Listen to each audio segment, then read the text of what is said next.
Hello बच्चों, विद्या कुंज में आप सभी का स्वागत है। हम बात कर रहे हैं क्लास 12 चैप्टर नंबर 1 फिजिक्स की इलेक्ट्रिक चार्ज एंड फील्ड। इस चैप्टर के बारे में अगर मैं थोड़ा सा आपको इंट्रोडक्शन दे दूं कि जो सबसे पहली वीडियो थी इसकी वो थी इंट्रोडक्शन, जिसमें हमने इस चैप्टर के ओवरऑल व्यू को डिस्कस किया था। वेरियस कॉम्पिटिटिव एग्जाम में ये कितना इंपॉर्टेंट है, क्या क्या वेटेज इसका रहता है, ये हमने इस इंट्रोडक्शन वीडियो में डिस्कस किया था। इसका डे टू डे लाइफ में भी क्या सिग्निफिकेंस है वो भी इसी में हमने डिस्कस किया है। फाइन। देन फिर हमने इस चैप्टर को अलग अलग सब टॉपिक्स में डिवाइड किया है। जैसे कि अगर हम बात करें electric charge and it's properties, ये सबसे पहला टॉपिक था जो हम कवर कर चुके हैं। Electric force and Coulomb's law cover कर चुके हैं हम लोग। चार्ज डिस्ट्रीब्यूशन, इलेक्ट्रिक फील्ड, ये सब टॉपिक हम अभी तक कवर कर चुके हैं इस चैप्टर में। आज का जो हमारा सब टॉपिक है that is electric field lines. ठीक है, इलेक्ट्रिक फील्ड लाइन के बारे में इस वीडियो में हम पढ़ने वाले हैं। ठीक है, किसी भी सब टॉपिक को हम बेसिकली 3 या 4 वीडियोस में कवर करते हैं, जिसमें से सबसे पहली वीडियो सब टॉपिक की होती है थ्योरी एंड कॉन्सेप्ट्स की। ठीक है, जैसे अगर मैं बात करूं उसमें इलेक्ट्रिक फील्ड लाइन में जो ये वीडियो आप देखने जा रहे हैं वो थ्योरी की वीडियो है। इसमें हम उसके कंसेप्ट के बारे में सीखेंगे और क्या जो डेरिवेशंस या डेफिनेशंस इम्पॉर्टेंट हैं, फॉर्मूले जो इम्पॉर्टेंट है हमारे किसी भी कॉम्पिटिटिव एग्जाम के लिए, चाहे वो सीबीएसई हो, मेंस हो, नीट हो, एडवांस हो। सो थ्योरी की वीडियो किसी भी सब टॉपिक की आपके लिए रिकमेंडेड है, चाहे आप किसी भी कंपटीशन की तैयारी कर रहे हों। इसके बाद जो वीडियोस आती हैं थ्योरी के बाद वो आपके एम के अकॉर्डिंग होती हैं। जैसे अगर कोई सीबीएसई की तैयारी करना चाहता है तो फिर वो इस थ्योरी की वीडियो के बाद केवल सीबीएसई लेवल की वीडियो देखे, उसमें उसी के अकॉर्डिंग न्यूमेरिकल्स डिस्कस किए गए होंगे। फाइन। आप किसी भी सब टॉपिक को उठा के देखेंगे, जैसे इलेक्ट्रिक फील्ड की अगर हम बात कर लें तो इसमें भी आप देख रहे हैं टोटल 5 वीडियोस हमने कवर की हैं, जो सारी की सारी आपको चैनल पे मिल जाएंगी। इसमें भी हमने सबसे पहली वीडियो थ्योरी रखी जो सभी के लिए रिकमेंडेड है। देन उसके बाद आप अपने एम के अकॉर्डिंग, अगर आप सीबीएसई की तैयारी कर रहे हैं तो आप ये वाला वीडियो देखें, अगर आप मेंस की तैयारी कर रहे हैं तो जो मेंस के करस्पॉन्डिंग वीडियो है आप उसको देखें। ठीक है, सारे वीडियोस देखने की गलती ना करें, है ना, बशर्ते आप अगर सारे ही एम रखना चाहते हैं तो। ठीक है, क्योंकि it will take more time. ठीक है, so now today we are going to start electric field lines. ठीक है, लेट मी डिस्कस दिस। होता क्या है इलेक्ट्रिक फील्ड लाइन, अगर हम बात करें what are electric field lines. ठीक है, सो the definition is very simple. Electric field lines are the pictorial representation of electric field around a charge distribution। मतलब अगर आपको कहीं पर भी एक चार्ज दिया हुआ है, कोई भी कुछ भी हो सकता है, वो एक रिंग हो सकती है, वो एक डिस्क हो सकती है, वो एक रॉड हो सकती है, वो एक पॉइंट चार्ज हो सकता है, कुछ भी हो सकता है, उसके आसपास इलेक्ट्रिक फील्ड का pictorial representation. Sir pictorial representation क्या होता है? देखो समझो, जैसे मैं आपसे कहता हूँ कि मान लीजिए ये एक रूम है और इस रूम के अंदर 2 पर्सन हैं। ठीक है, पर्सन ए, पर्सन बी। ठीक है, मैं कह रहा हूँ कि उनकी हाइट आपको बतानी है कि ए बी से ज़्यादा लंबा है या बी ए से ज़्यादा लंबा है, ये इन्फॉर्मेशन आपको पता करनी है। तो इसके 2 तरीके हो सकते हैं। एक तरीका तो ये है कि मैं आपसे कहूँ कि ए की जो हाइट है that height is equal to 5 feet और बी की जो हाइट है let us suppose that height is 4 feet. ठीक है, या और कम कर लो, लेट अस सपोज 2.5 फीट। ठीक, सो एक तो ये तरीका है कि आप 5 फीट 2.5 फीट न्यूमेरिकल वैल्यू से उस फिजिकल क्वांटिटी के कम या ज़्यादा होने का आइडिया लगाएं। ठीक है, और दूसरा तरीका ये हो सकता था कि बजाय ये फीट और ये न्यूमेरिकल वैल्यू लिखने के, भाई कोई मान लीजिए अनपढ़ आदमी है जिसको ये 5 और 2 समझ में नहीं आता, जिसको ये फीट समझ में नहीं आता, व्हाट इज़ दिस फीट। ठीक, तो उसको इस प्रेजेंटेशन में थोड़ी दिक्कत होने वाली है। ठीक है, न्यूमेरिकल रिप्रेजेंटेशन में। तो उसको बताने के लिए आप क्या कर सकते हैं कि लेट अस सपोज ये ए की हाइट है और बी की हाइट आई कैन से ये है। ठीक है, सो अब आप ध्यान से देखो, इस डायग्राम से देखकर भी कोई ये आइडिया लगा सकता है कि जो ए की हाइट है वो बी की हाइट से 2 टाइम्स है। फाइन, समझ में आया? जब एग्जैक्ट वैल्यू आपको ना पता करना हो, केवल बस आपको ये पता करना हो कि कौन किससे ज़्यादा लंबा है, ठीक है, किसकी हाइट किससे ज़्यादा है, सो उसके लिए ज़रूरी नहीं कि हर बार हम न्यूमेरिकल रिप्रेजेंटेशन ही करें। कई बार पिक्चोरियल रिप्रेजेंटेशन, इसी को हम क्या बोलेंगे, हाइट का पिक्चोरियल रिप्रेजेंटेशन, ठीक है, जिसको देखकर आप एटलीस्ट ये आइडिया लगा सकते हो कि किसकी हाइट किससे ज़्यादा है। एग्जैक्ट कितनी है यू कैन नॉट कमेंट, ठीक है। सिमिलरली इलेक्ट्रिक फील्ड, मान लीजिए यहाँ पर मैं आपसे कह रहा हूँ कि ये एक पॉइंट है, इस पर इलेक्ट्रिक फील्ड की वैल्यू है 10 न्यूटन पर कूलम, और इस पॉइंट पर इलेक्ट्रिक फील्ड की वैल्यू है मान लीजिए 2 न्यूटन पर कूलम। सो एक तो मैं ये वैल्यू लिख कर बताऊँ आपको, और या फिर मैं कुछ डायग्राम्स या कर्व यहाँ पर ड्रॉ कर दूँ जिनको देखकर आप ये आइडिया लगा सको कि इस पॉइंट की इलेक्ट्रिक फील्ड इस पॉइंट की इलेक्ट्रिक फील्ड से ज़्यादा है, ठीक है। तो उन कर्व को ही हम क्या नाम देते हैं, इलेक्ट्रिक फील्ड लाइंस, ठीक है। So this was the definition and the understanding of what is electric field line, ठीक है। नाउ इलेक्ट्रिक फील्ड को अगर ये रिप्रेजेंट करते हैं, बेसिकली इलेक्ट्रिक फील्ड के बारे में अगर ये आइडिया देते हैं, तो इलेक्ट्रिक फील्ड में मैं आपसे कहूँ क्या चीज़ें होती हैं, 2 चीज़ें होती हैं आपकी, एक तो मैग्नीट्यूड और एक डायरेक्शन, ठीक है। सो फील्ड लाइन को हम किस तरह से ड्रॉ करें कि हमें इलेक्ट्रिक फील्ड की दोनों इंफॉर्मेशन मिल जाए, मैग्नीट्यूड एंड डायरेक्शन।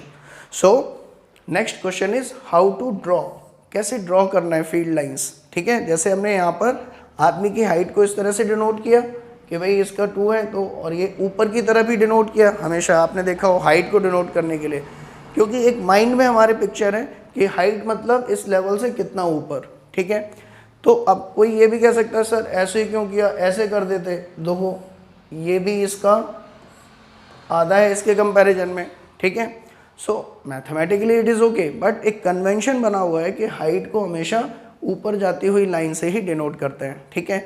सिमिलरली जब फील्ड लाइंस को ड्रॉ किया गया तो एक कन्वेंशन सभी ने एक साथ माना कि electric field lines in such a way, we draw the electric field line in such a way that tangent to it at each point is in the direction of net electric field at that point. Clear? ये क्या कहना चाहता है आपसे कि मान लीजिए अगर आपके पास ये इलेक्ट्रिक फील्ड लाइन है कोई एक, ठीक है, सर लाइन का है तो कर्व है, कर्व भी हो सकता है, ठीक है। फील्ड लाइन जरूरी नहीं है कि वो एक स्ट्रेट लाइन ही होगी, मतलब उसके नाम में आ रहा है फील्ड लाइन, ठीक, but field line can be of any shape in general, ठीक है। बट द पॉइंट इज कि ये इस तरह से आप ड्रॉ करोगे कि इसके किसी भी पॉइंट पर अगर मुझे इलेक्ट्रिक फील्ड की डायरेक्शन पता करनी है, मान लो मैं आपसे कह रहा हूँ कि ये पॉइंट ए है और ये पॉइंट बी, मुझे डायरेक्शन बताओ इलेक्ट्रिक फील्ड की क्या होगी, तो सभी के पास एक कॉमन कन्वेंशन है, ठीक है, कि डायरेक्शन बतानी है तो इस पॉइंट पर एक टेंजेंट ड्रॉ करेंगे और इस टेंजेंट के अलोंग ही ए पर जो नेट इलेक्ट्रिक फील्ड है उसकी डायरेक्शन होगी ई नेट, फाइन। और अगर फील्ड लाइन मैंने, अब देखो सर इधर ही क्यों होगी, ऐसे हो जाती, तो उसका भी कन्वेंशन है। अगर फील्ड लाइन आपने इस तरह से ड्रॉ कर रखी है, एक एरो भी लगाते हैं, तो फिर नेट डायरेक्शन इस तरफ लेंगे, क्लियर। अगर इसी में फील्ड लाइन ऐसे बना रखी होती, फील्ड लाइन पर एरो इस तरह से लगा रखा होता, तो इलेक्ट्रिक फील्ड की डायरेक्शन नेट इस तरफ लेते। ये एक फिक्स्ड कन्वेंशन है। आप कहोगे नहीं सर ऐसे कर देते, परपेंडिकुलर डायरेक्शन में इलेक्ट्रिक फील्ड की डायरेक्शन लेंगे, ऐसे ड्रॉ करते हैं, ठीक, तो वो ले लेते कन्वेंशन, लेकिन सबको फिर वही यूज़ करना है। ऐसा नहीं कि आधे तो टेंजेंट के अलोंग इलेक्ट्रिक फील्ड को माने और आधे जो है वो नॉर्मल के अलोंग इलेक्ट्रिक फील्ड को माने, ठीक है। फिर क्या होगा, दोनों में डिस्प्यूट हो जाएगा, ठीक है। कोई कहेगा इलेक्ट्रिक फील्ड इधर है, कोई कहेगा इलेक्ट्रिक फील्ड इधर है। तो लोगों ने एक कॉमन कन्वेंशन बनाया कि अगर कहीं पर भी इलेक्ट्रिक फील्ड लाइंस इस तरह से हैं और आपको किसी भी पॉइंट पर नेट इलेक्ट्रिक फील्ड बतानी है, तो वो नेट इलेक्ट्रिक फील्ड उस पॉइंट पर फील्ड लाइन के टेंजेंट के डायरेक्शन में होगा, ठीक है। सो अगर एरो इस तरफ है तो इलेक्ट्रिक फील्ड की डायरेक्शन इस तरफ होगी। फाइन। एक क्वेश्चन आता है सीबीएसई में कि क्या इलेक्ट्रिक फील्ड हमेशा फील्ड लाइन के अलोंग होती है, तो answer is no. Electric field हमेशा फील्ड लाइन के अलोंग कब होगी, जब आपकी जो फील्ड लाइन है, रेड कलर में मैं फील्ड लाइन ड्रॉ कर रहा हूँ, अगर फील्ड लाइन आपकी स्ट्रेट लाइन है, इन दैट केस आप किसी भी पॉइंट पर टेंजेंट ड्रॉ करोगे, ठीक है, किसी भी पॉइंट पर टेंजेंट ड्रॉ करोगे तो वो हमेशा कैसा आएगा, आपका स्ट्रेट लाइन, ठीक है, और उसी डायरेक्शन में। So I can say electric field and field line will be along a same direction if the field line is a straight line. अगर फील्ड लाइन आपका कर्व शेप में है तो फिर दोनों की डायरेक्शन क्या हो जाएगी, डिफरेंट, ठीक है। आई hope this is clear. Now ये तो बात हो गई डायरेक्शन की, कि अगर हमें फील्ड लाइन पता है, ठीक है, तो किसी भी पॉइंट पर हम इलेक्ट्रिक फील्ड की डायरेक्शन बता सकते हैं, ठीक है। Next is magnitude. मैग्नीट्यूड कैसे बताएंगे, ध्यान से देखो। Now again read out, magnitude of electric field at a point is directly proportional to the field line density at that point. Now what is this field line density? देखो, field line density समझने के लिए आप ऐसे समझो, आपके सामने यहाँ पर कुछ फील्ड लाइंस जा रही हैं, देखो ध्यान से, लाइक दिस, ठीक है, ये फील्ड लाइंस आपकी जा रही हैं यहाँ से, ठीक। तो आपको क्या करना है, field density eight a point कैसे कैलकुलेट करेंगे, ध्यान से समझो। मैं कहूँ कि यहाँ पर मान लीजिए फील्ड लाइंस आपकी जा रही हैं इस तरह से, ठीक, लाइक दिस, और अगर मैं चाहता हूं कि इस पर्टिकुलर पॉइंट पर फील्ड लाइन डेंसिटी कैलकुलेट करना चाहता हूं मैं, ठीक है, और ये आगे जाकर कैसी हो जा रही हैं, इस तरह से, लाइक दिस, ठीक, कर्व शेप में मुड़ जा रही हैं, लाइक दिस। तो मैं चाहता हूं कि एक तो इस पॉइंट पर और एक इस पॉइंट पर फील्ड लाइन डेंसिटी कितनी होगी, कंपेयर करना चाहता हूं मैं। तो मैं क्या करूंगा, एक क्रॉस सेक्शनल एरिया इमेजिन करूंगा, ठीक है, और क्रॉस सेक्शनल एरिया कैसा लेना है, फील्ड लाइन की डायरेक्शन के परपेंडिकुलर। फाइन, फील्ड लाइन अगर इधर जा रही है तो इसके परपेंडिकुलर लोगे। सो इस एरिया में से कितनी फील्ड लाइन पास हुई, 1 2 3। So I can say field line density is equal to number of field line that is 3 upon area of this square, ठीक है। सेम अगर मैं यहां पर फील्ड लाइन डेंसिटी मेजर करना चाहता हूं तो अब मैं क्या करूंगा, सेम स्क्वायर को यहां पर रखूंगा, ठीक है, और यहां से इस तरह से मैंने पास किया। तो अब की बार मैंने देखा ये इससे थोड़ा बड़ा हो गया, late me draw actual size. तो अब की बार मैंने देखा कि इस स्क्वायर को जब मैं यहाँ उठा के रखा मैंने, तो देखा कि केवल 2 फील्ड लाइनें इससे क्रॉस कर रही हैं। सो आई कैन से यहाँ पर फील्ड लाइन डेंसिटी कितनी हो जाएगी, 2 अपॉन ए। यानी कि फील्ड लाइन डेंसिटी को हम डिफाइन कर सकते हैं, number of field line passing through unit cross sectional area perpendicular to the field direction, ठीक है। सो यहाँ पर आप क्लियरली देख सकते हैं कि फील्ड लाइन डेंसिटी किसकी ज़्यादा है, इस पॉइंट की, पॉइंट ए की।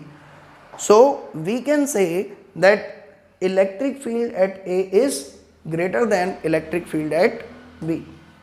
फाइन। सो मैग्नीट्यूड बेसिकली आपका क्या होता है, इलेक्ट्रिक फील्ड का किसी भी पॉइंट पर magnitude is directly proportional to the field density at that point. और फील्ड डेंसिटी कैसे निकालेंगे, number of field line divided by cross sectional area at that point perpendicular to the field line direction, ठीक है। आप इस figure में भी देख सकते हो, यहाँ पर एक क्रॉस सेक्शनल एरिया ड्रॉ किया हुआ है, देखो ये क्रॉस सेक्शनल एरिया है, और इस प्लेस पे रखा तो कितनी फील्ड लाइन पास कर रही है इससे, 1 2 3 4 5 6 7। सो इस पॉइंट पर फील्ड लाइन डेंसिटी कितनी आएगी, 7 अपॉन ए। और इसी क्रॉस सेक्शनल एरिया को जब मैं यहाँ रख देता हूँ तो यहाँ पर फील्ड लाइन कितनी पास हो रही है, ध्यान से देखो। यहाँ पर आप देखो है 7, लेकिन अब जो ये एरिया है आपका S और ये एच डैश आपको दिख रहा है, ये एस बड़ा लिया है आपने और एच डैश आपका क्या है, छोटा। So I can say S is greater than S dash. और इसमें भी कितनी पास कर रही हैं, 1 2 3 4 5 6 7।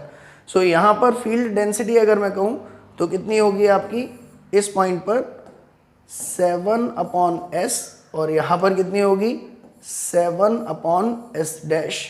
अब since we know that s is greater than s dash, so we can say इनमें से ये क्वांटिटी बड़ी होगी आपकी। सो एक बहुत ही इंपॉर्टेंट चीज़ आप देख सकते हैं कि किसी पॉइंट पर कितनी नंबर ऑफ फील्ड लाइन है, ये इंपॉर्टेंट नहीं है, यूनिट एरिया से कितनी फील्ड लाइन क्रॉस कर रही है, दैट इज़ वेरी इंपॉर्टेंट। यहाँ पर 7 फील्ड लाइन क्रॉस कर रही थी एस एरिया से और यहाँ पर वही 7 क्रॉस कर रही हैं एच डैश से, और एच डैश छोटा है, मतलब कम एरिया में ज़्यादा फील्ड लाइन घुस गई हैं, फील्ड डेंसिटी बढ़ गई है वहाँ पर, ठीक है। So electric field at this point will be greater than electric field at this point. Fine.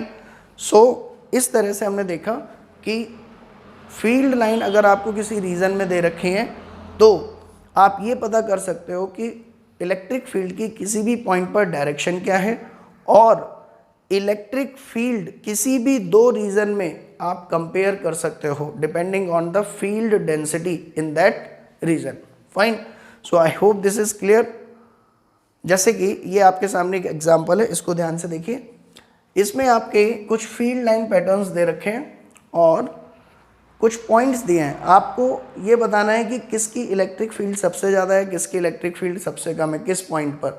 तो आप ध्यान से देखो कि ए जहाँ पर है वहाँ पर फील्ड लाइन के बीच में सेपरेशन, अगर मैं बात करूँ, ये जो सेपरेशन आप देख रहे हो फील्ड लाइन्स के बीच में, ये बहुत ज़्यादा है, ठीक है। सेपरेशन ज़्यादा होगा, इसका मतलब अगर आप यहाँ पर एक क्रॉस सेक्शनल एरिया ले लो तो इसमें से कितनी लाइन पास कर रही है, ओनली 1, ये फील्ड लाइन केवल एक पास कर रही है, ठीक है। सो हम कह सकते हैं कि अगर फील्ड लाइन के बीच में सेपरेशन बढ़ रहा है तो जो हमारी इलेक्ट्रिक फील्ड की स्ट्रेंथ है वो क्या होगी, कम होगी। सो दो रिजल्ट हैं आपके पास, magnitude of electric field is inversely proportional to separation between field line। एक तो ये याद रखना है आपको, ठीक है। दूसरा आप ऐसे भी कह सकते हो magnitude of E directly proportional to field line density. तो अभी ए पर सबसे ज़्यादा सेपरेशन है, बी पर सेपरेशन थोड़ा उसके कंपैरिजन में कम हुआ। सो आई कैन से बी पर इलेक्ट्रिक फील्ड ज़्यादा होगी ए के कंपैरिजन में। सी पे और थोड़ा सेपरेशन कम हो गया, सो आई कैन से सी पर इलेक्ट्रिक फील्ड ज़्यादा होगी बी और ए के कंपैरिजन में। अभी डी पर अगर हम देखें, जितना सेपरेशन डी पर है उतना ही सेपरेशन आपका ई पर है, यानी कि मैग्नीट्यूड दोनों पर क्या है, सेम। और अगर मैं यहाँ पर टेंजेंट ड्रॉ करूँ, ठीक है, सो वो भी इस डायरेक्शन में जा रही है, और ई पर भी अगर मैं टेंजेंट ड्रॉ करूँ तो वो भी आपकी सेम डायरेक्शन में जा रही है। क्लियर। सो आई कैन से क्या ऑर्डर बनेगा आपका, maximum electric field will be at E and that is equal to electric field at D, which is greater than electric field at C, greater than electric field at B and greater than electric field at A. I hope this is clear, है ना। सो field line patterns को देखकर आप field की direction और उसके आपस में मैग्नीट्यूड्स को अलग अलग पॉइंट के कंपेयर कर सकते हैं। I hope this is clear. Now let me take next question, representation of uniform electric field. देखो हमें क्या, पहले तो ये समझ में आना चाहिए what do we mean by uniform electric field, इसका क्या मतलब है। यूनिफॉर्म इलेक्ट्रिक फील्ड का मतलब होता है कि अगर किसी रीजन में हर जगह इलेक्ट्रिक फील्ड का मैग्नीट्यूड और डायरेक्शन दोनों अगर आपकी सेम है तो हम कहेंगे कि उस रीजन में यूनिफॉर्म इलेक्ट्रिक फील्ड लगी है। जैसे अगर मैं आपसे कहूँ इस पॉइंट पर इलेक्ट्रिक फील्ड आपकी इस डायरेक्शन में, यहाँ पर भी इलेक्ट्रिक फील्ड इस डायरेक्शन में, इधर भी इलेक्ट्रिक फील्ड इस डायरेक्शन में, लाइक दिस, ठीक है। सेम अगर मैं आपसे कहूँ यहाँ पर इलेक्ट्रिक फील्ड इधर इसी डायरेक्शन में, यहाँ पर भी इधर है, ठीक है। सो आप देख सकते हैं कि कोई भी पॉइंट आप ले लो, इलेक्ट्रिक फील्ड की वैल्यू एंड डायरेक्शन दोनों सेम है। देखो वैल्यू कैसे रिप्रेजेंट करते हैं, ये जो वेक्टर ड्रॉ कर रहे हो ना तुम इस पर्टिकुलर पॉइंट पर, इसकी लेंथ बेसिकली डिनोट की जाती है इलेक्ट्रिक फील्ड के मैग्नीट्यूड के प्रोपोर्शनल। ठीक है, सो आप देख सकते हो ये सभी मैग्नीट्यूड में सेम है और डायरेक्शन में भी सेम है। तो इसकी फील्ड लाइंस कैसे ड्रॉ करोगे आप, ध्यान से समझो। फील्ड लाइन आप ड्रॉ करेंगे लाइक दिस, देखिए ध्यान से, है ना। अब ये कैसे पहचान सकते हैं कि हम ये यूनिफॉर्म इलेक्ट्रिक फील्ड बता रही हैं। बाय डेफिनेशन अगर आप इन फील्ड लाइन के किसी भी पॉइंट पर टेंजेंट ड्रॉ करो तो हमेशा वो इसी लाइन के क्या आएगा, पैरेलल, लाइक दिस। यानी कि हर एक पॉइंट पर टेंजेंट सेम डायरेक्शन में है, यानी कि इलेक्ट्रिक फील्ड की डायरेक्शन सेम है हर एक पॉइंट पर। दूसरा, separation between the field lines, आप कहीं पर भी जाकर देख लो वो सेपरेशन भी आपका क्या है, हमेशा सेम। यानी कि मैग्नीट्यूड ऑफ इलेक्ट्रिक फील्ड भी हमेशा क्या है आपका, same. Fine. So parallel field lines, parallel straight electric field lines denote uniform electric field. अगर मैं मान लो इस तरह की फील्ड लाइन ड्रॉ करता लाइक दिस, देखिए, सो ये क्या बता रहा है आपका, ध्यान से समझिए कि इनिशियली सेपरेशन जो था वो धीमे धीमे जैसे जैसे आप आगे बढ़ रहे हो वो सेपरेशन आपका क्या होता जा रहा है, डिक्रीज। यानी कि इलेक्ट्रिक फील्ड आपकी इंक्रीज हो रही है जैसे आप लेफ्ट से राइट की तरफ जा रहे हो। फाइन। सो ये आपकी इंक्रीजिंग इलेक्ट्रिक फील्ड बता रही है क्योंकि सेपरेशन बिटवीन द लाइंस क्या हो रहा है, डिक्रीज। फाइन। ऐसे ही अगर मैं आपसे कहूँ कि डाइवर्जिंग फील्ड आपके सामने कोई बना दे, डाइवर्जिंग फील्ड मतलब लेट अस सपोज इस तरह से कोई फील्ड बना दे आपके सामने लाइक दिस, तो इसका मतलब क्या है, यहां पर अगर आप सेपरेशन देखें फील्ड लाइंस के बीच में तो यहां पर सेपरेशन आपका क्या हो रहा है, increase. So we can say कि इलेक्ट्रिक फील्ड आपकी जैसे जैसे आप लेफ्ट से राइट की तरफ जा रहे हैं इलेक्ट्रिक फील्ड क्या हो रही है, decrease. I hope this is clear. ठीक है। सो फील्ड लाइंस को देखकर आप मैग्नीट्यूड के बारे में एक आइडिया लगा सकते हैं। Now let me take next slide. देखिए ये बेसिकली आपको बता रहा है कि ए, बी और सी तीनों ही पॉइंट पर आप देख लो सेपरेशन बिटवीन द लाइंस क्या है आपका, same.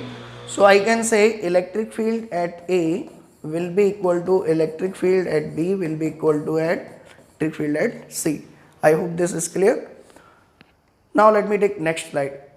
Properties of field line. ठीक है, कुछ प्रॉपर्टीज अब हम देखने जा रहे हैं इन फील्ड लाइंस की।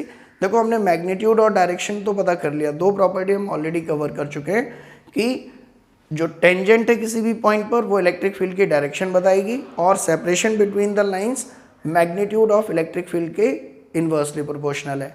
अब हम बात करेंगे कि मान लीजिए आपके पास एक पॉजिटिव चार्ज है तो उसके चारों तरफ इलेक्ट्रिक फील्ड लाइन किस तरह से ड्रॉ होंगी। पहली चीज समझो कि फील्ड लाइन हमेशा इलेक्ट्रिक फील्ड जो है उसके पॉइंट पर टेंजेंट के इक्वल होनी चाहिए। सो अगर मैं आपसे कहूं कि पॉजिटिव चार्ज के अराउंड फील्ड लाइन कैसे होगी, ध्यान से समझो। तो सिंस यहां पर अगर मैं एक पॉइंट लूं तो मुझे पता है कि इलेक्ट्रिक फील्ड रेडियली अवे होती है। ठीक है, ऐसे ही यहाँ पर भी इलेक्ट्रिक फील्ड हमेशा रेडियली अवे होती है, यहाँ पर भी रेडियली अवे, यहाँ पर भी रेडियली अवे, लाइक दिस। ठीक है, तो सबसे पहले तो इलेक्ट्रिक फील्ड की डायरेक्शन लोगों ने पता की, वो पहले से पता ही थी लोगों को। तो उन्होंने जब इन लाइंस के टेंजेंशियल डायरेक्शन में एक दूसरी लाइन ड्रॉ की तो उनको क्या मिली, फील्ड लाइंस। ठीक है, और फील्ड लाइंस बेसिकली अगर स्ट्रेट लाइन है आपकी फील्ड लाइन तो इलेक्ट्रिक फील्ड और उस फील्ड लाइन की दोनों की डायरेक्शन क्या होती है, सेम। सो पॉजिटिव चार्ज से हमेशा फील्ड लाइंस क्या होंगी, बाहर निकलेंगी। पहला कंक्लूजन जो हमें समझ में आया, क्यों, क्योंकि इलेक्ट्रिक फील्ड भी बाहर निकल रही हैं इसीलिए फील्ड लाइन भी बाहर निकलेंगी। ठीक है, सो this is the field line pattern of positive charge. आप देख सकते हैं 3D में बेसिकली इस तरह से रहता है, एक स्फेरिकल सिमेट्री पाई जाती है पॉजिटिव चार्ज के अराउंड फील्ड लाइंस की। ठीक है, ऐसे ही नेगेटिव चार्ज की अगर हम बात करें तो नेगेटिव चार्ज में फील्ड लाइंस चारों तरफ से कन्वर्ज कर रही होती हैं उस नेगेटिव चार्ज पर। ठीक है, तो ये सही है या गलत ऐसे पता करते हैं। तो आप किसी भी पॉइंट पर अगर टेंजेंट ड्रॉ करो, और टेंजेंट आपको किस डायरेक्शन में ड्रॉ करना है, जिस डायरेक्शन में एरो लगा हुआ है। सो यहाँ पर जब मैंने टेंजेंट ड्रॉ की तो इलेक्ट्रिक फील्ड की डायरेक्शन मिली, और वो आपकी कहाँ है, नेगेटिव चार्ज की तरफ। क्लियर। और ये हम पहले ही पढ़ चुके हैं कि नेगेटिव चार्ज अपनी तरफ इलेक्ट्रिक फील्ड लगाता है और पॉजिटिव चार्ज अपने से दूर लगाता है। यही रीज़न है कि हमने फील्ड लाइंस नेगेटिव चार्ज पर एंड की हैं और पॉजिटिव चार्ज से इमिट की हैं। I hope this pattern is clear to you. ठीक है। दूसरा, ये सिमेट्रिक क्यों है, अब देखो ध्यान से, जैसे जैसे ये प्लस क्यू चार्ज से दूर जा रहे हैं। अब एक चीज़ आप अप्रिशिएट करोगे यहाँ पे, अगर आप ध्यान से देखो तो इनके बीच में जो ये सेपरेशन है, जैसे जैसे इस नेगेटिव चार्ज से दूर जा रहे हैं ये सेपरेशन बढ़ता जा रहा है, और जैसे जैसे पास में आ रहे हैं ये सेपरेशन कम होता जा रहा है। यानी कि सेपरेशन कम होता जा रहा है, इसका मतलब इलेक्ट्रिक फील्ड आपकी बढ़ती जा रही है जैसे जैसे आप इसके पास में आ रहे हैं। और यहाँ पर भी अगर हम देखें कि चार्ज के पास में अगर बिल्कुल बात करें तो सेपरेशन इतना है, और दूर जाए तो सेपरेशन बढ़ रहा है। इसका मतलब दूर जाने पर इलेक्ट्रिक फील्ड डिक्रीज हो रही है और पास आने पर इलेक्ट्रिक फील्ड इंक्रीज हो रही है। ठीक है। सो ये इंफॉर्मेशन हमें कहाँ से मिल रही है, with the help of field line properties. और मैथमेटिकली भी हमें पता है कि फॉर्मूला क्या होता है पॉइंट चार्ज की वजह से, KQ/R²। So mathematically also you can say कि अगर R इंक्रीज होगा, चार्ज से डिस्टेंस अगर इंक्रीज होगी तो इलेक्ट्रिक फील्ड आपकी क्या हो रही है, डिक्रीज। फाइन। और यहाँ पर भी हम देख रहे हैं कि जैसे जैसे चार्ज से दूर जा रहे हैं सेपरेशन बिटवीन फील्ड लाइन क्या हो रहा है, increase, which means electric field is decreasing. So दोनों पिक्चोरियल रिप्रेजेंटेशन और मैथमेटिकल रिप्रेजेंटेशन सेम रिजल्ट दे रहे हैं और एक दूसरे को सेटिस्फाई कर रहे हैं। Fine. So this is the one field pattern around positive and negative charge. Now let me draw line of, let me take the next properties.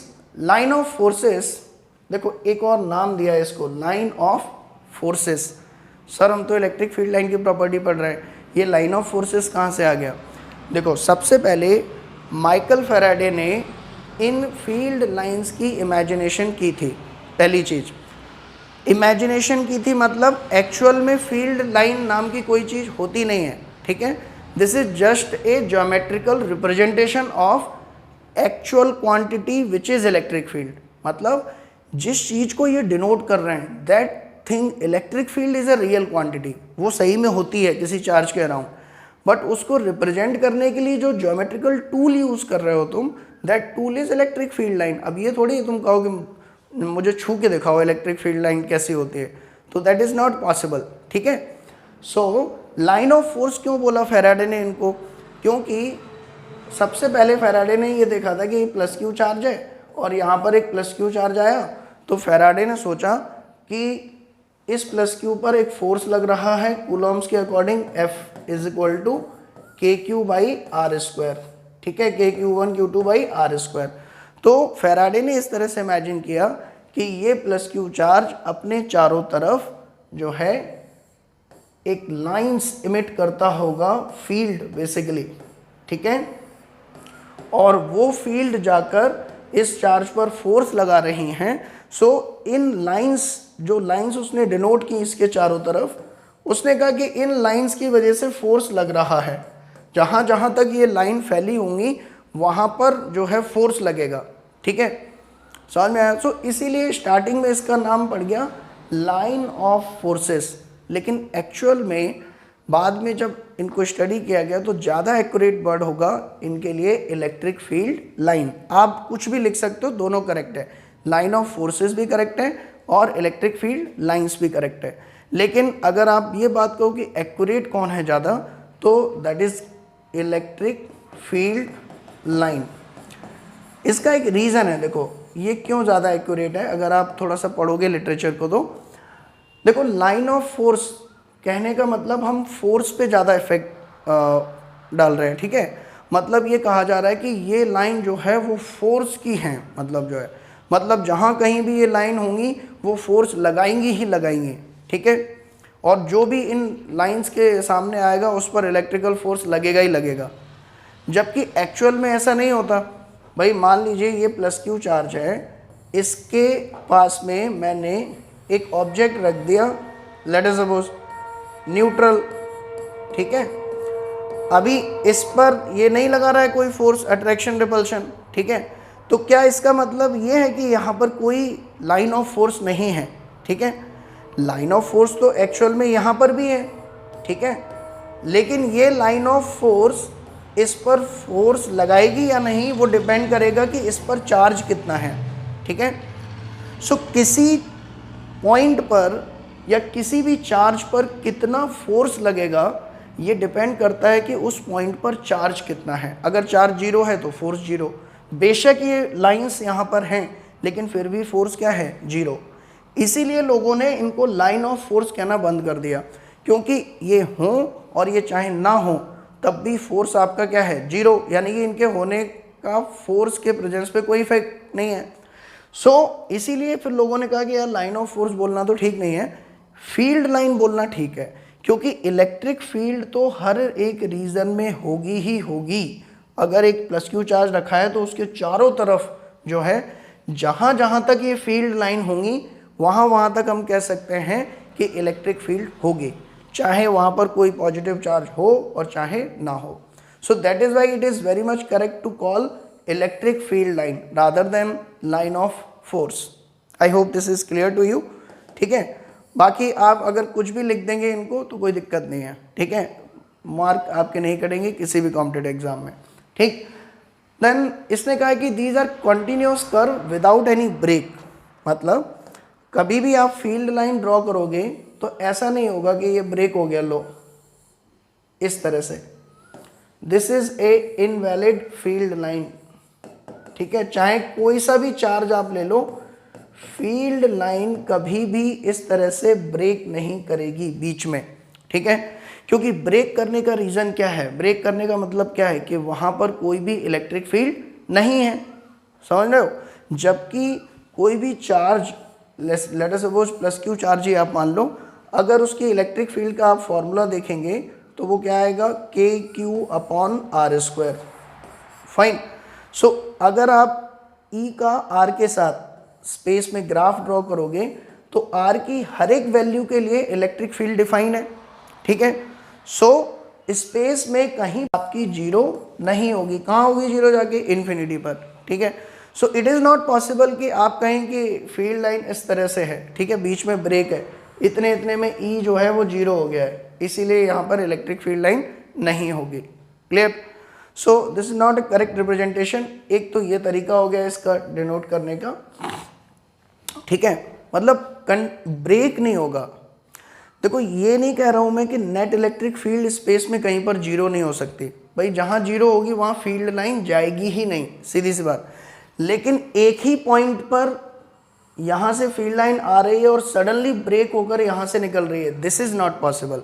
इसको आप ऐसे भी समझ सकते हो, ध्यान से समझो कि भाई यहाँ पर फील्ड लाइन एंटर कर रही है, आप कह रहे हैं कि यहाँ पर इलेक्ट्रिक फील्ड नहीं है, ठीक है, सडन ब्रेक है, डिसकंटिन्यूअस है, ठीक है।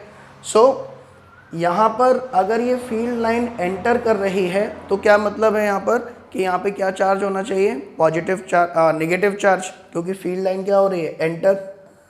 तो अगर मैं नेगेटिव चार्ज मानता हूँ यहाँ पर तो अगले ही पल आगे आप देखोगे कि फील्ड इसी से क्या हो रही है, इमिट भी हो रही है, यानी कि नेगेटिव चार्ज पर एंटर भी हो रही है और इमिट भी हो रही है, विच इज़ नॉट पॉसिबल। ये दूसरा रीजनिंग है इसको प्रूफ करने का, ठीक है।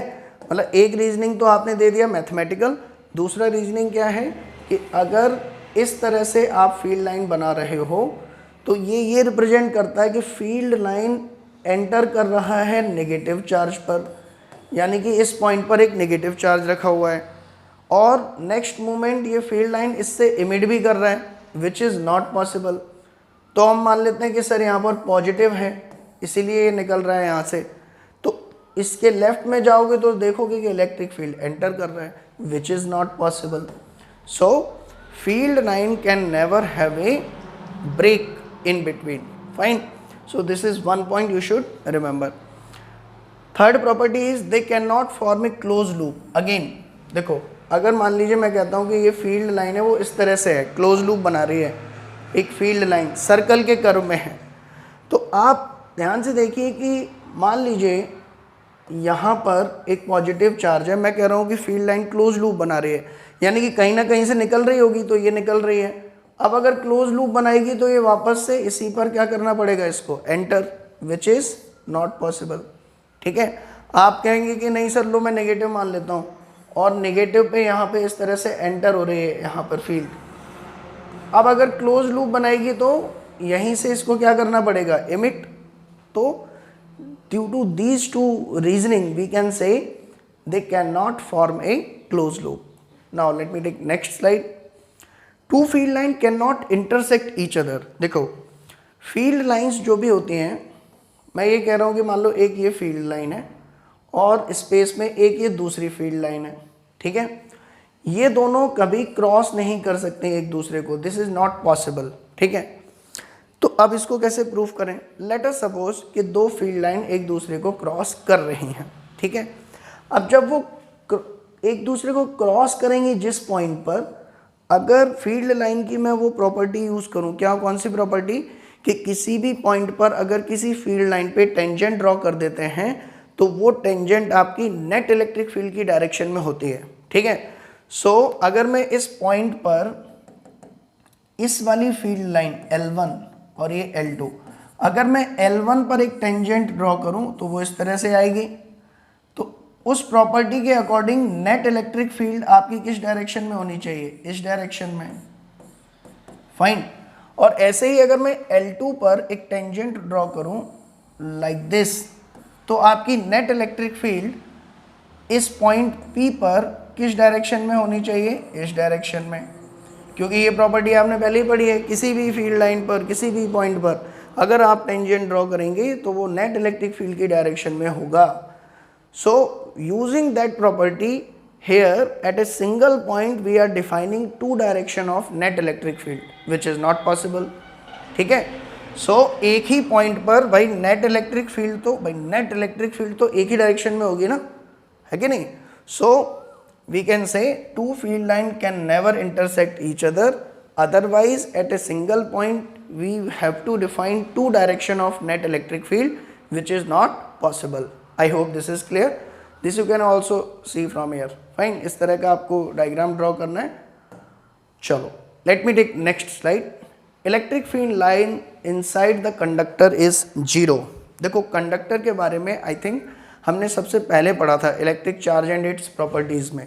एक छोटी सी लाइन हमने पढ़ी थी कंडक्टर के बारे में कि कंडक्टर्स आर द मटेरियल जिसमें बहुत सारा फ्री चार्ज अवेलेबल होता है, फ्री इलेक्ट्रॉन्स अवेलेबल होते हैं, और कंडक्टर अपने अंदर इलेक्ट्रॉन्स को बड़े आराम से घूमने फिरने देता है। मतलब easily charge can flow inside the conductor और outside the conductor. On a conducting surface charge can easily flow. Main thing is this. ठीक है, on any conductor charge can flow very easily. This was the definition of conductor. अब मान लीजिए किसी conductor को हम एक यूनिफॉर्म इलेक्ट्रिक फील्ड में रख देते हैं। किस तरह की इलेक्ट्रिक फील्ड में, दिस इज वेरी इंपॉर्टेंट कि ये जो इलेक्ट्रिक फील्ड है आप ध्यान से देखिए, ये इलेक्ट्रिक फील्ड ये यूनिफॉर्म इलेक्ट्रिक फील्ड है। फाइन। तो जब हम इस कंडक्टर को इस इलेक्ट्रिक फील्ड के अंदर रखेंगे तो आप देख रहे हैं कि इस पे ग्रीन कलर में नेगेटिव चार्ज है, बाकी सब जगह पॉजिटिव चार्ज है, आपको दिख रहा होगा ब्लू कलर में। जैसे ही इलेक्ट्रिक फील्ड इसमें लगाएंगे क्या होगा बताओ, ये जो ग्रीन कलर में नेगेटिव चार्ज दिख रहा है इस पर अपोजिट डायरेक्शन में एक फोर्स लगने लगेगा, और वो फोर्स इन इलेक्ट्रॉन्स को लेफ्ट साइड में इकट्ठा करने लगेंगे, और पॉजिटिव चार्ज पर in the direction of field force लगेगा, और ये पॉजिटिव चार्ज राइट साइड में इकट्ठा होना शुरू हो जाएंगे। और हमारी पिक्चर जो थोड़ी देर बाद देखने को मिलेगी वो कुछ इस तरह से मिलेगी। ठीक है, अब इसमें क्या हो गया, नेगेटिव चार्ज सारे आपके यहाँ इकट्ठे हो गए, और पॉजिटिव चार्ज आपके कहाँ पर इकट्ठे हो गए, सारे इस तरफ इकट्ठे हो गए। ठीक है, सो इस चार्ज अकोमुलेशन के कारण इस प्रोसेस को हम क्या बोलते हैं, इंडक्शन प्रोसेस। याद करिए पहला लेक्चर। सो इंडक्शन हो गया कंडक्टर के अंदर, और ये जो इलेक्ट्रॉन यहाँ पर इकट्ठे होते जाते हैं धीरे धीरे, पॉजिटिव चार्ज यहाँ इकट्ठा होता जाता है, तो इसकी वजह से एक इंड्यूस इलेक्ट्रिक फील्ड सेटअप हो जाती है पॉजिटिव से नेगेटिव की तरफ। ठीक है, सो कंडक्टर के अंदर एक इलेक्ट्रिक फील्ड कौन सी इंड्यूस हो गई आपकी, E induce, due to these charges, और बाहर से इलेक्ट्रिक फील्ड लगी ही है अभी, लाइक दिस, ये कौन सी है आपकी एक्सटर्नल इलेक्ट्रिक फील्ड। तो जैसे ही हम कंडक्टर को किसी फील्ड में डालते हैं, विद इन नो टाइम, बहुत जल्दी से एकदम ये चार्ज इस तरह से अरेंज होकर एक इलेक्ट्रिक फील्ड लगाते हैं ई इंड्यूस, जो एक्सटर्नल इलेक्ट्रिक फील्ड को क्या कर देती है, कैंसल आउट, और net electric field inside the conductor क्या हो जाती है आपकी, जीरो। अब एक चीज यहाँ पर बहुत ध्यान से समझना है, सभी लोग बहुत गलती करते हैं, net electric field inside the conductor is zero. इसका मतलब ये नहीं कि कंडक्टर के अंदर इलेक्ट्रिक फील्ड घुस ही नहीं रही है, ठीक है, जा तो रही है, लेकिन नेट फील्ड क्या हो जा रही है, जीरो, उसका कोई इफेक्ट नहीं आ रहा है। जैसे मैं कहूँ इस मार्कर पर कोई फोर्स नहीं है हॉरिजॉन्टल डायरेक्शन में अभी, ठीक है, और अगर मैं दोनों तरफ से इक्वल एंड अपोजिट फोर्स लगाऊं, तब भी नेट फोर्स इस मार्कर पर हॉरिजॉन्टल डायरेक्शन में कितना होगा, जीरो। लेकिन क्या इसका मतलब यह है कि इस पर कोई फोर्स नहीं लग रहा हॉरिजॉन्टल डायरेक्शन में, लग रहा है, लेकिन उसके अपोजिट डायरेक्शन में भी एक फोर्स लग रहा है, जिसकी वजह से नेट फोर्स क्या हो गया, जीरो। फाइन। ऐसे ही कंडक्टर के अंदर भी इलेक्ट्रिक फील्ड जाती है बाहर वाली, लेकिन उसके अंदर चार्जेस रीडिस्ट्रीब्यूट होकर एक अपोजिट डायरेक्शन में फील्ड लगा देते हैं, जिसकी वजह से नेट इलेक्ट्रिक फील्ड आपकी क्या हो जाती है, जीरो। फाइन। अब अगर किसी रीजन में नेट इलेक्ट्रिक फील्ड जीरो होगी, तो क्या उस रीजन में हम फील्ड लाइन ड्रॉ कर सकते हैं? आंसर इज नो, क्योंकि फील्ड लाइन होती ही वहां पर है रिप्रेजेंट करने के लिए जहां पर कोई नेट इलेक्ट्रिक फील्ड हो। So that is why we never draw the field line inside the conducting material. Fine. So let me take the next slide. अगर मैं आपसे कहूं यहां पे कि ये आपका एक कंडक्टिंग मटेरियल है, फील्ड लाइन कैसे होंगी, तो फील्ड लाइन कभी भी इसके अंदर ड्रॉ नहीं करोगे आप, ठीक है, जो भी फील्ड लाइन ड्रॉ करनी है वो आप कंडक्टिंग मटेरियल के बाहर ही ड्रॉ करोगे। I hope this is clear. Now let me take next slide. Field lines are always perpendicular to the conducting surface. देखो, एक तो कंडक्टर के अंदर एंटर नहीं करेंगी, दूसरा कंडक्टिंग सरफेस अगर कहीं पर है तो उसके हमेशा परपेंडिकुलर ड्रॉ करना है आपको। ऐसा क्यों, समझते हैं। देखो, जैसे मैं आपसे कहूँ कि मान लीजिए आपके पास यहाँ पर एक कंडक्टिंग सरफेस है, ठीक है, ये आपके पास एक कंडक्टिंग सरफेस है, ठीक है। अब आपने जैसे ही इसको चार्ज दिया, ध्यान समझना, जैसे ही आपने इसको चार्ज दिया लाइक दिस, तो ये चार्ज क्या होगा आपका, पूरे में इस तरह से फैल जाएगा यूनिफॉर्मली, क्योंकि ये कैसा है आपका कंडक्टिंग मटेरियल, ठीक है ना। कंडक्टिंग मटेरियल पे मैंने समझाया था आपको कि जैसे ही आप कोई चार्ज दोगे सॉरी, जैसे ही आप कोई चार्ज दोगे, वो चार्ज पूरे कंडक्टिंग मटेरियल पर यूनिफॉर्मली डिस्ट्रीब्यूट हो जाता है। उसके बाद हमने देखा है कि जब ये यूनिफॉर्मली डिस्ट्रीब्यूट हो गया, तो ऐसा नहीं होता कि ये चार्ज आपका घूमता रहे, ठीक है, ये चार्ज आपका घूमता रहे इसके ऊपर, ऐसा नहीं होता। देखो, अगर ये चार्ज घूमेगा तो हम कहेंगे कि कंडक्टिंग सरफेस पर सरफेस करंट, बाद में आप पढ़ोगे करंट क्या होती है, सरफेस करंट सेटअप हो गई है। करंट अभी आप समझे कि चार्ज जब कांस्टेंट वेलोसिटी से मूव करे तो उस फिनोमेना को हम बोलते हैं इलेक्ट्रिक करंट, ठीक है।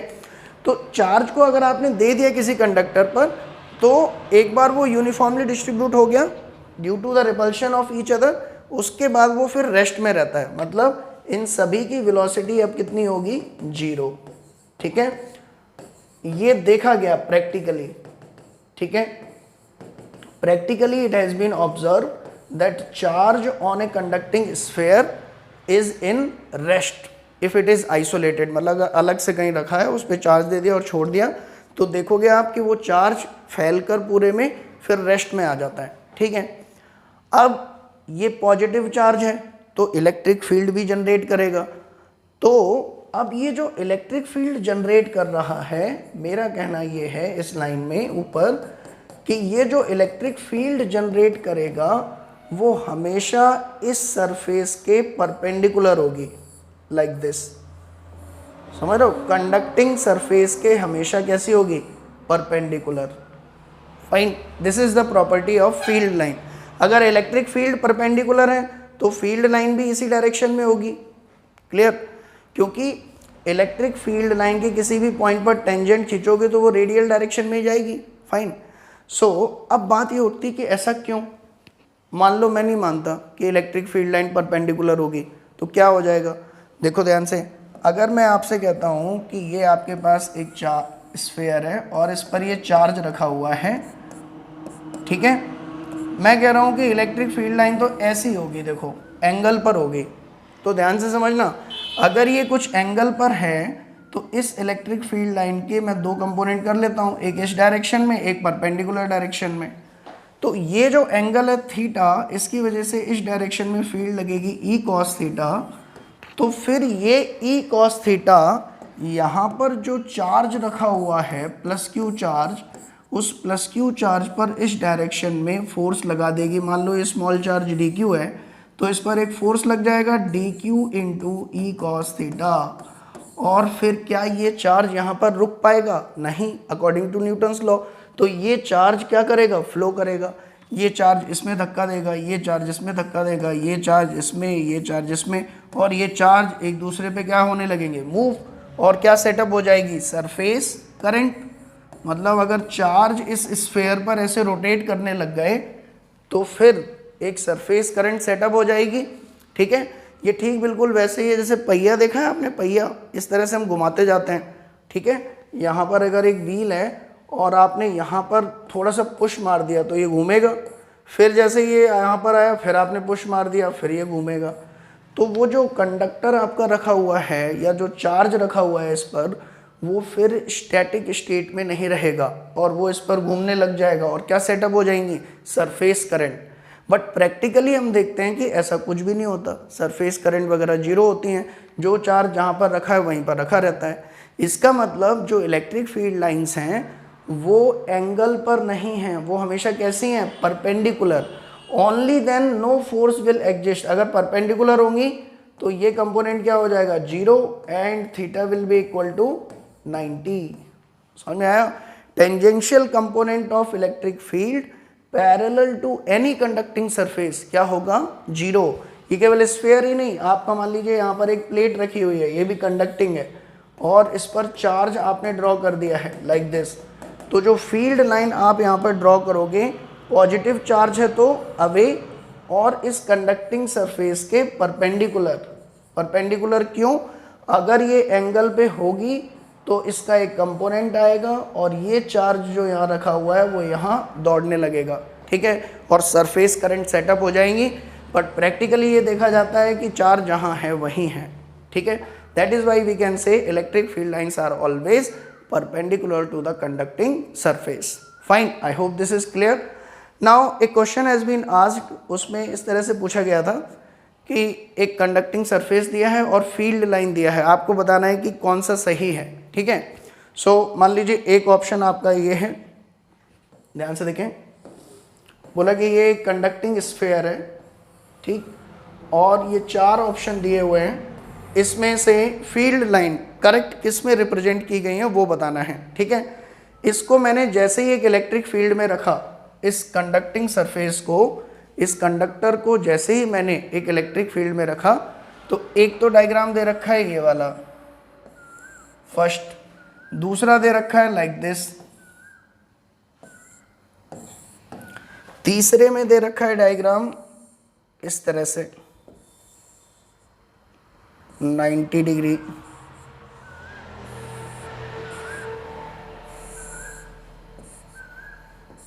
ठीक है, मतलब ये फील्ड लाइन इस सरफेस के 90 डिग्री पर, और चौथे में दे रखा है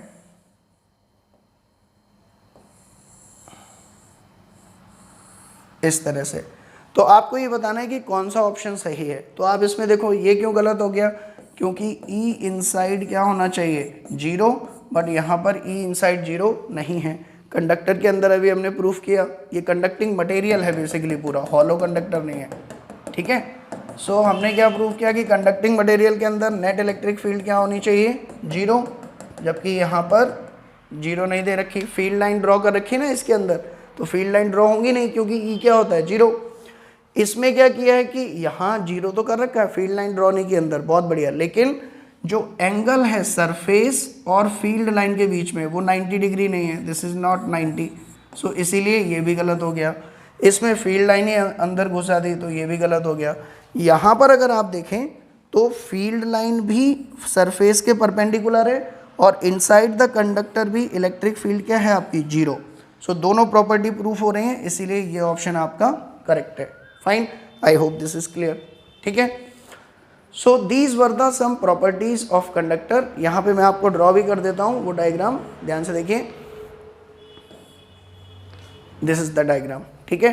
तो अगर कोई कंडक्टर आपका कंडक्टिंग सरफेस, ध्यान रखना, अगर किसी इलेक्ट्रिक फील्ड में रखोगे तो इलेक्ट्रिक फील्ड लाइन इस तरह से डिनोट की जाएंगी। क्या होगा, जैसे ही आप कंडक्टर रखोगे उसके अंदर का नेगेटिव चार्ज इधर आ जाएगा। इलेक्ट्रिक फील्ड कैसी लगी हुई थी, इसमें इलेक्ट्रिक फील्ड लगी हुई थी इस तरह से, तो इस इलेक्ट्रिक फील्ड ने क्या किया, नेगेटिव यहाँ इकट्ठा कर दिया, पॉजिटिव यहाँ इकट्ठा कर दिया।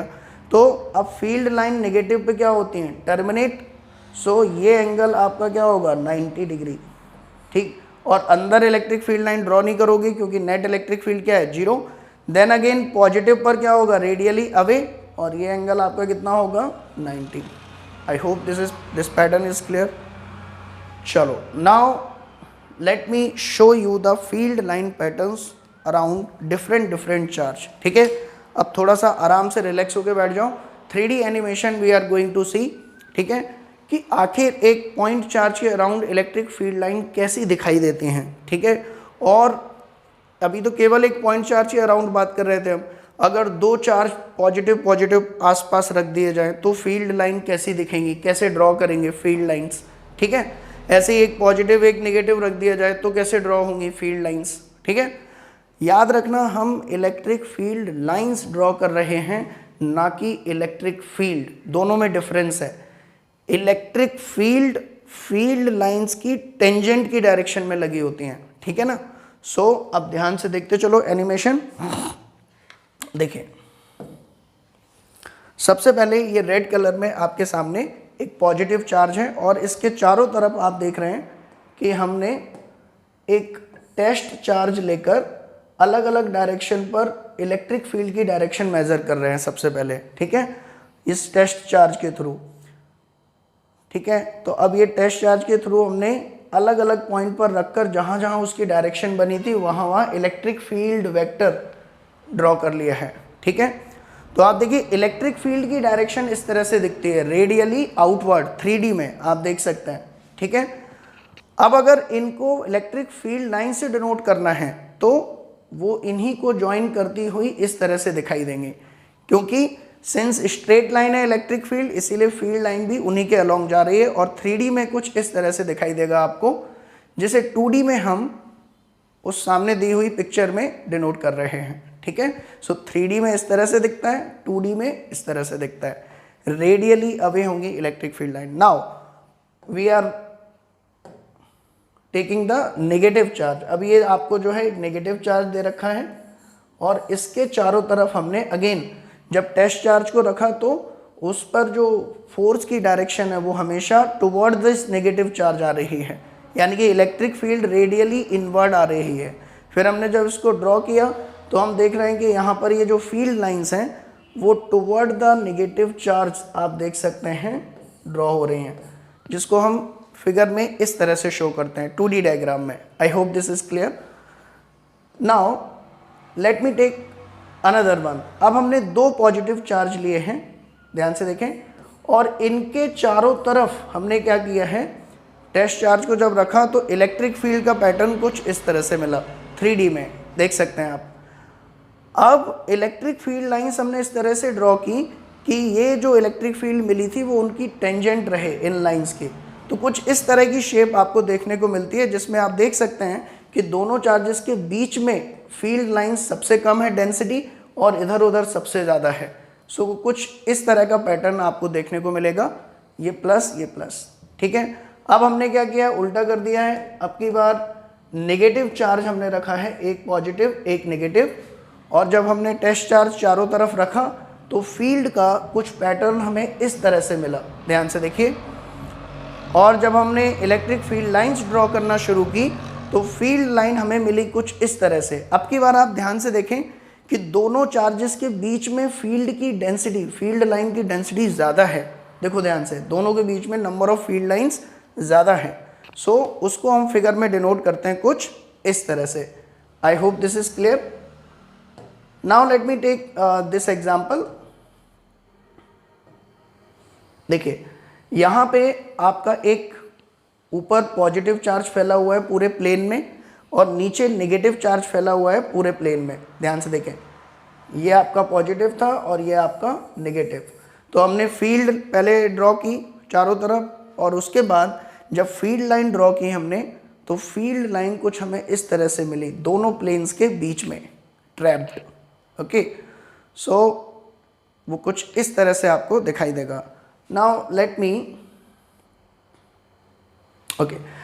मी एक्सप्लेन ऑल दीज पैटर्न्स। आपने 3D में विजुलाइज कर लिया कि किस तरह से दिखाई देगा। देखो पॉजिटिव पे तो साफ साफ पता चल रहा है कि फील्ड लाइन जो है वो रेडियली अवे होंगी, ठीक है। देखो ये हम पहले ही देख चुके हैं, नेगेटिव में रेडियली इनवर्ड होगी।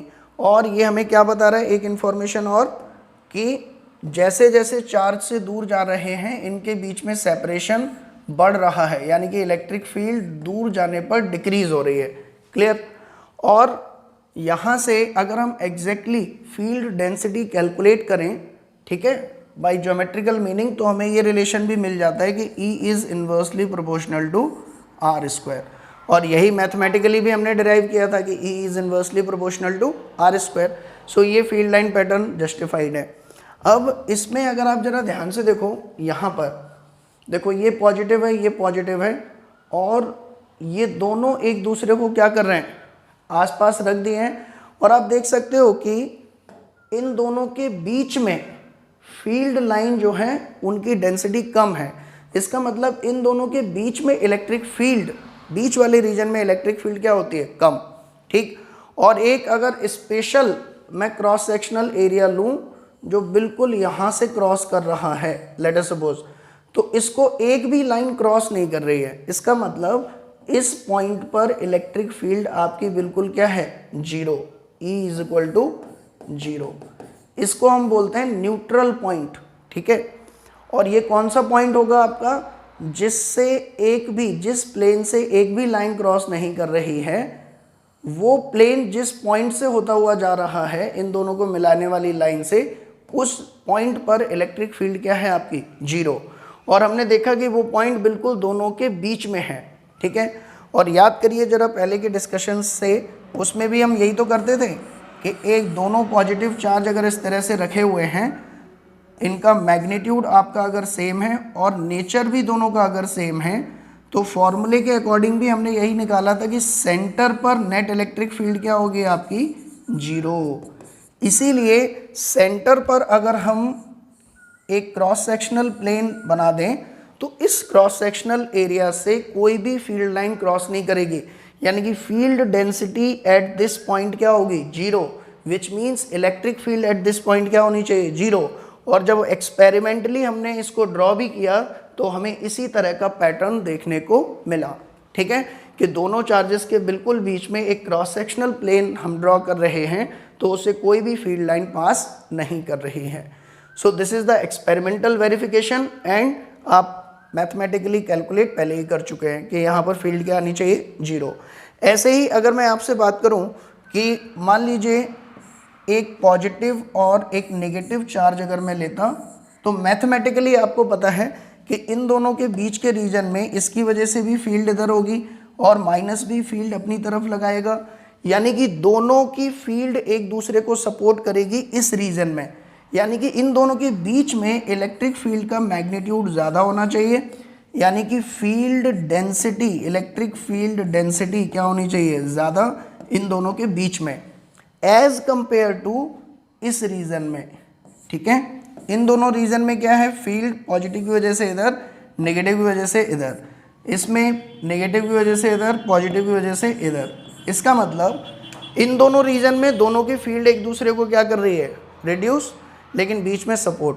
तो जब हमने देखो, हमने पहले ही मैथमेटिकली एक आइडिया लगा लिया कि इन दोनों के बीच में फील्ड डेंसिटी क्या होनी चाहिए, ज़्यादा, नंबर ऑफ फील्ड लाइंस ज़्यादा दिखनी चाहिए, और लेफ्ट और राइट रीजन में नंबर ऑफ फील्ड लाइंस कम दिखने चाहिए।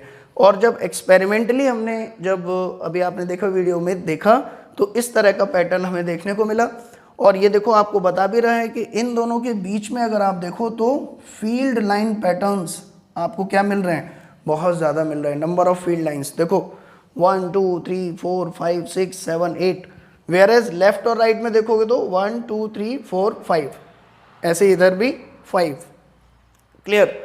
सो पॉजिटिव से निकलकर नेगेटिव पे एंटर, मतलब आप इसको इस तरह से भी देख सकते हो, अगर आप समझने की उससे देखो कि यहाँ से पॉजिटिव से भाई चार्ज निकल रहा था चारों डायरेक्शन में, नेगेटिव चार्ज खींचता है, तो इस नेगेटिव ने इससे कहा कि कहाँ फैला रहे हो, लाओ चार्ज मेरे पास। तो इसने एक तरह से उसके चार्ज को खींच लिया अपनी तरफ, इसकी फील्ड लाइंस को अपने पर। वेयर एज पॉजिटिव पॉजिटिव दोनों क्या कहते हैं, कुछ इस तरह से इनका होता है कि फील्ड लाइन दोनों ने निकाली और सेम निकाली तो इस तरह से रिपेल कर दी, फाइन। और नेगेटिव में क्या होता है कि इसने जैसे निकाली तो उसने अट्रैक्ट कर ली, लाइक दिस, ठीक है ना। So I hope this is clear to you, field line patterns. Now let me take few of the example. अभी आप ये जो पैटर्न देख रहे हो फील्ड लाइन का, इससे हमें एक चीज़ और समझ में आ रही है कि सिंस न्यूट्रल पॉइंट आपका बिल्कुल इन दोनों चार्जेस के बीचों बीच है, ये क्या चीज़ बताता है कि दोनों का मैग्नीट्यूड आपका क्या है, सेम। क्लियर? याद करिए मैंने आपको बताया था कि अगर दो चार्जेस रखे हुए हैं plus Q1 plus Q2, clear, अगर दोनों का मैग्नीट्यूड इक्वल है तो बिल्कुल बीचों बीच में E क्या होगी, 0, ठीक है। अगर Q1 बड़ा है तो फिर ये पॉइंट Q1 से दूर भाग जाता है, Q2 के पास में पहुंच जाता है। ये मैथमेटिकली हम प्रूफ कर चुके हैं, ठीक है, पहले के वीडियोस में इलेक्ट्रिक फील्ड लाइन में। सो E इज इक्वल टू 0 अब किसके पास में आ जाएगा, Q2 के पास में, फाइन। अगर मैं कहता कि इस केस में क्या है, Q1 ग्रेटर देन Q2, अगर मैं कहता Q1 लेस देन Q2 है, तो उस केस में जो न्यूट्रल पॉइंट है वो किसके पास में भाग जाता, Q1 के पास में। सो उस टाइम पे ये फील्ड लाइन कर्व्स कैसे दिखाई देते हैं, ध्यान से देखो। ये जो फील्ड लाइन कर्व दिख रहा है वो क्या बता रहा है, Q1 is equal to Q2, क्योंकि जो न्यूट्रल पॉइंट है वो बिल्कुल आपका कहाँ मिल रहा है, आपको बीचों बीच, देखिए इन दोनों चार्जेस के। लेकिन अगर ये न्यूट्रल पॉइंट आपको Q2 के पास में दिखाई दे रहा है, यहाँ पर मान लीजिए फील्ड लाइन इस तरह से निकल रही हैं और ये जो न्यूट्रल लाइन है वो Q2 के ज़्यादा पास में है, इसका मतलब क्या है कि Q2 का मैग्नीट्यूड Q1 से कम है, फाइन। सो फील्ड लाइन पैटर्न्स को देखकर ही आप ये बता सकते हो कि कहाँ पे नेट इलेक्ट्रिक फील्ड 0 होगी और दो जो चार्ज रखे हुए हैं उनमें से किस चार्ज का मैग्नीट्यूड ज़्यादा है। देखो यहाँ पर देख के बता सकते हैं ना आप कि ये जो न्यूट्रल पॉइंट Q2 के पास में ज़्यादा है, इसीलिए Q2 का मैग्नीट्यूड कम होगा, Q1 का ज़्यादा होगा, फाइन। ये तो हो गए जब दो पॉजिटिव चार्ज पास में रखे हैं। इसी तरह से अगर मैं आपसे कहूँ कि ये पॉजिटिव ये नेगेटिव जब पास पास में रखा हुआ है, तो अभी अगर आप ध्यान से देखो कि जितनी फील्ड लाइन इससे निकल रही हैं, इससे कितनी निकल रही हैं जरा काउंट करते हैं। यहाँ से 1 2 3 4 5 6 7 8 9 10 11 12, मतलब इस पॉजिटिव चार्ज से 12 लाइंस निकलती हुई दिखाई गई हैं, ठीक है। और इस नेगेटिव चार्ज पर एंटर कितनी हो रही हैं वो काउंट करते हैं जरा। देखो ये जो 4 5 6 7 8 9 ये जो फील्ड्स हैं, ध्यान से देखो 5 6 7 8 ये तो निकल के इसी पर एंटर कर रही हैं। सो आई कैन से ये 5 6 7 8 9, ठीक है।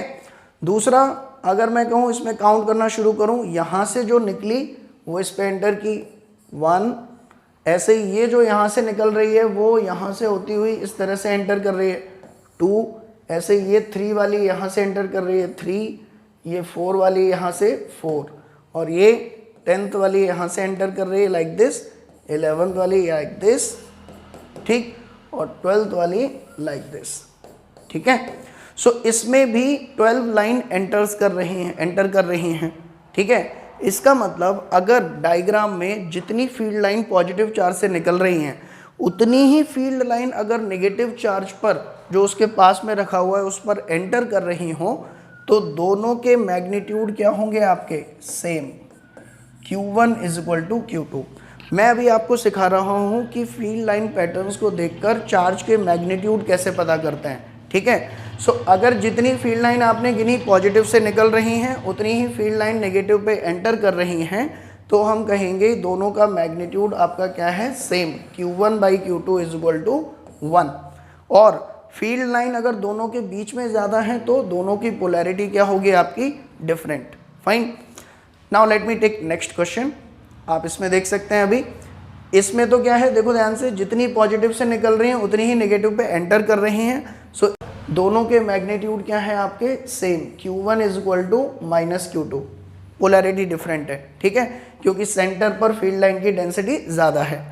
इस ग्राफ में जरा आप देखो ध्यान से, यहाँ से आप क्लियर कट देख सकते हो कि पॉजिटिव से बहुत ज़्यादा निकल रही हैं लाइंस, लेकिन नेगेटिव पर एंटर कम हो रही हैं, ठीक है। और जो रिमेनिंग हैं, मान लो इसमें से निकली 20 और इसमें एंटर कर रही हैं मान लीजिए 12, तो 8 बच गई। वो 8 इस पॉजिटिव से निकल के कहाँ जा रही हैं, इन्फिनिटी पर, ठीक है। हम ये मानते हैं कि बाकी का जो नेगेटिव चार्ज बचा हुआ है वो इन्फिनिटी पे रखा हुआ है, बाकी की जो फील्ड लाइंस हैं वो भी कहीं ना कहीं एंटर करेंगी और वो एंटर नेगेटिव चार्ज पे ही करेंगी, तो वो नेगेटिव चार्ज इन्फिनिटी पे रखा है, हमें दिख नहीं रहा है, इसीलिए ये जो बाकी की रिमेनिंग लाइंस हैं वो इन्फिनिटी पर जा रही हैं आपकी। Fine, so here I can say कि आपका जो Q1 है दैट इज पॉजिटिव चार्ज है, that is greater than Q2 minus Q2, मतलब पॉजिटिव चार्ज आपका नेगेटिव चार्ज से बड़ा है। Fine, so this is the way to predict the magnitude by seeing the magnetic electric field lines. तो चलो अब इसमें से जल्दी से बता दो आप, अगर मैं आपसे ये कहूँ कि ये आपको एक क्वेश्चन दे रखा है, Q1 Q2 चार्ज दे रखे हैं, एक तो आपको पोलैरिटी बतानी है Q1 एंड Q2 की, फर्स्ट क्वेश्चन, ठीक है। सेकंड इज दोनों के मैग्नीट्यूड का रेशियो बताना है, magnitude of Q1 upon magnitude of Q2, ये कितना होगा, ठीक है। सो कैसे सोचेंगे, देखो ध्यान से, Q2 से फील्ड लाइन निकल रही हैं दूर, है ना, यानी कि Q2 से अगर निकल रही हैं तो Q2 तो हो गया पॉजिटिव चार्ज, Q1 पर फील्ड लाइन एंटर कर रही हैं, इसका मतलब Q1 हो गया नेगेटिव चार्ज।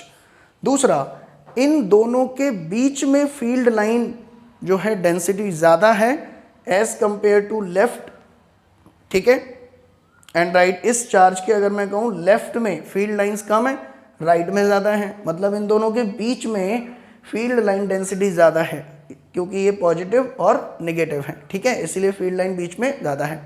तो ये पता कर लिया आपने। अब किसका मैग्नीट्यूड ज़्यादा है, अगर मैं आपसे वैसे ही कहूँ तो देख के ही आप बता सकते हो कि Q2 के आसपास फील्ड डेंसिटी ज़्यादा दिख रही है, देखो number of field lines, Q1 के आसपास थोड़ा फील्ड डेंसिटी कम है।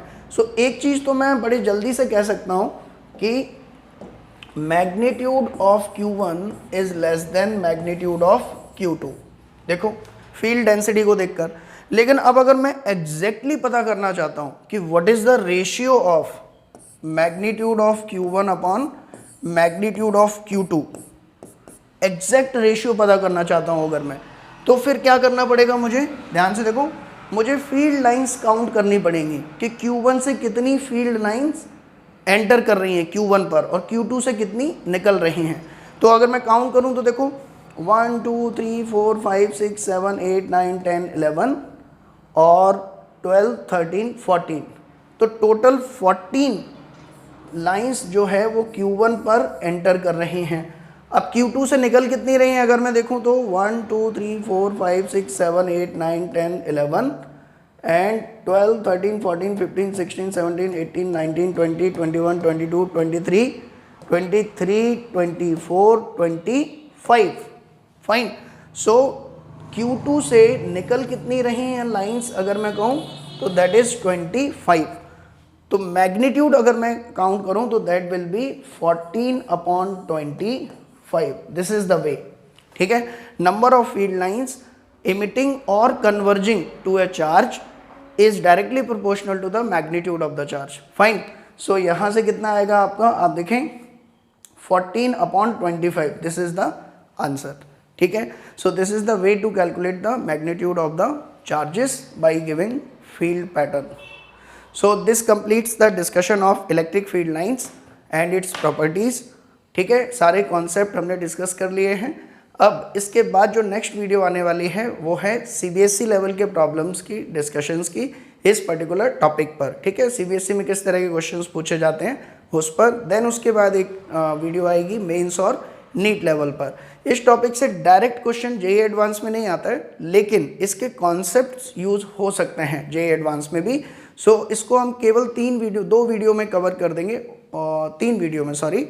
One is theory video, second is for CBSE level and third is for JEE mains and NEET level।